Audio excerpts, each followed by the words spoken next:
ছিল ছোট্ট একটি টুনি পাখি। সে প্রতিদিন গাছে বসে মিষ্টি সুরে গান গাইত। একই বনে থাকত এক ধূর্ত শিয়াল। একদিন শিয়াল টুনিকে ধরার পরিকল্পনা করল।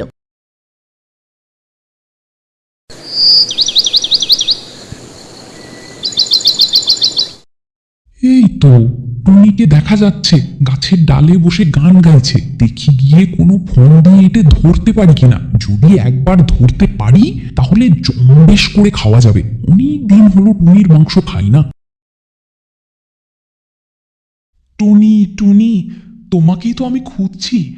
বনের সবার মুখে মুখে তোমার নাম শুনছি। সবাই তোমার প্রশংসা করছে। তোমার গান নাকি খুব সুন্দর। একটু কাছে এসে আমাকে গান শোনাও না। সত্যি শুনতে চাও? অবশ্যই, তোমার গান শুনলে আমার খুব আনন্দ হবে। তাহলে আগে তুমি চোখ বন্ধ করো। গান শুনতে হলে চোখ বন্ধ করে মন থেকে অনুভব করতে হয়। এখন তুমি চোখটা বন্ধ করো, আমি তোমার একেবারে কাছে এসে গান গাইব। শিয়াল চোখ বন্ধ করতেই টুনি উড়ে পাশের গাছের উঁচু ডালে গিয়ে বসল। তুমি কোথায়? আমি তো তোমাকে দেখতে পাচ্ছি না। টুনি কি বুঝে ফেললো নাকি আমি ওকে খেতে চেয়েছিলাম? টুনি তো মহা চালাক। আমি এখানে।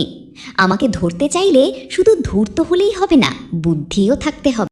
শিয়াল নিজের ভুল বুঝতে পারল আর টুনি পাখি আনন্দে গান গাইতে গাইতে আকাশে উড়ে গেল।